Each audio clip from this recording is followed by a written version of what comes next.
What is going on, guys? My name is Louis and today we are back on my level 9 account. As you can see, it's going quite well. We are just above 4,200 trophies, which means we are definitely the highest level 9 in Denmark at the moment. And in this video I will show you my last 2 games on this account, and I will try to talk you through why I make the decisions I do. On this account I'm using a deck that have the Minion Horde, the Goblin Barrel and the Skeleton Army inside it. The reason why I use these 3 cards is because that no matter how high level my enemy is, he has to take one of those 3 cards out in the same way as if we was the same level. So for example, he has to use sap or arrows to kill the Goblin Barrel or the Skeleton Army.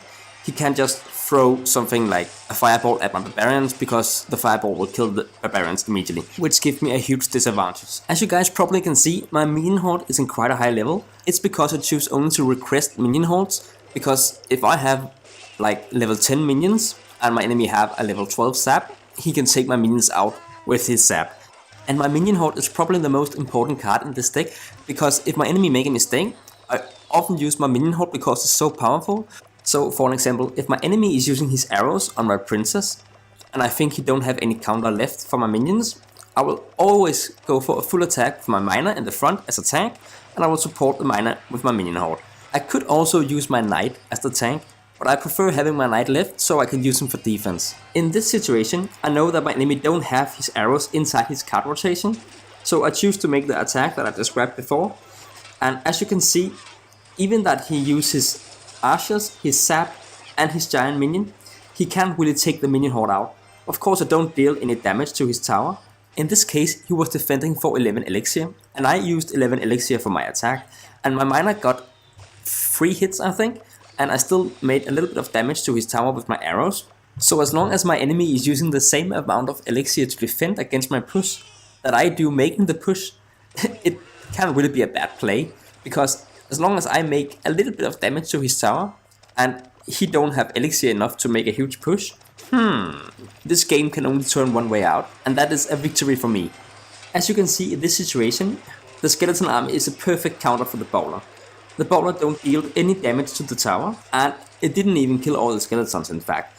But in this case we didn't have our miner, so we couldn't use the rest of the skeleton for an attack. But no matter what, it's going pretty well, and I feel pretty confident in this moment.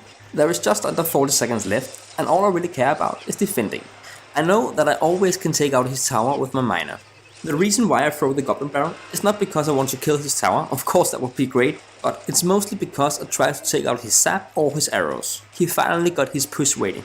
The Bowler in the back and the Giant in the front is deadly for me. But as long as I have my Knight to distract the Bowler, I can use either my Skeleton Army or my Minion Horde to take care of the Giant.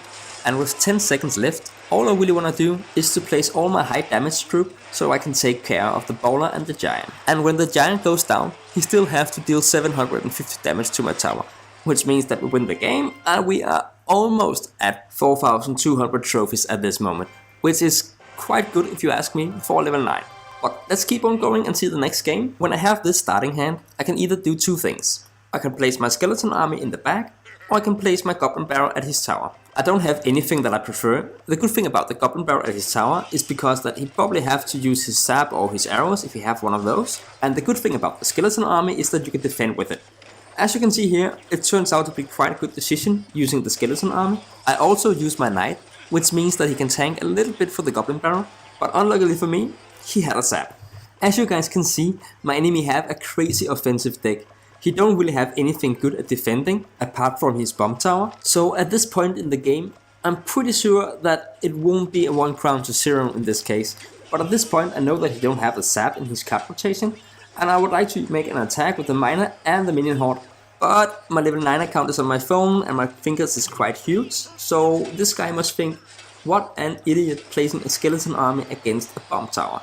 Yeah, I can't really argue with that one, but it was a mistake, sorry for that.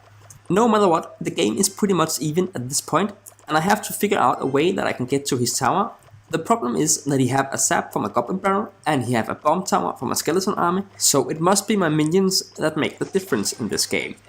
As you can see, I place my minion here to defend against the Hogrider because I don't really have anything else. I quickly use my Knight as a tank for minions so I can use them for a counter push, and I also notice that he used his sap on my minions, which means that I can throw my Goblin Barrel without worrying about the sap. And as you guys can see, Because he used his sap at the wrong moment, it almost cost him his tower. At this point, my princess is still shooting at the tower. And in fact, I really like that he uses skeletons to kill the princess before she shoots down the tower. Because on this deck I don't really have a tank, so activating the king tower will have a huge negative effect for my pushes. So therefore I prefer keeping the right tower alive. I know it's a little bit of a risk, but in this game I know that my enemy is probably gonna take out my tower at some point, and I think it's a huge advantage for me if I can deal a little bit of damage to the left tower before I have to shoot down the right tower. We are now in double elixir time, and I know that I have huge problems with the Hog Rider. I don't really have a perfect counter for him. The skeleton army is doing a great job, but as long as he has the sap inside his card rotation, am I in a crazy amount of trouble. I have to defend with the knight, and as you can see, the knight is pretty much going for the tower and he's just ignoring him.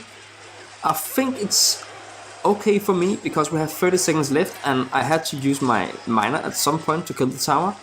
And that's free elixir that I saved there, so thanks for that. And again, I have huge trouble with the Hog Rider and the sap in combination. At this point I think I really have to go for this because 1 or 2 more pushes from the Hog Rider and I'll be dead. Sadly for me, he has his bomb tower, and either that the bomb tower don't attack air, it still has so much HP, so it's in fact a pretty good counter for my minions. At this moment I think that his Hog Rider is on the way into my tower, so I place my skeleton army, and as you can see, it turns out to be a really bad decision. Luckily for me, he uses miner instead of his Hog Rider, which gives me a little bit of hope that I can win the game with one final push. And as you can see, the guy is using a sap, which means that he's gonna make the last mistake of this game, and I can now throw my miner and my goblin barrel in combination with my arrows, and I can take out his tower.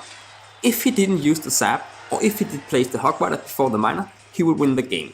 Luckily for me, he made 2 mistakes in the last couple of seconds, which means that I hit 4,200 trophies on my level 9 account. Well guys, thank you for watching. As some of you might remember, I promised to make another chili challenge when I hit 100 subscribers. And as you can see, we're pretty close to that one. So if you guys can help me out, I promise you that I will upload a chili challenge very soon. So if you like watching me playing Clash Royale and punish myself at the same time, go help me out. Well guys, see ya!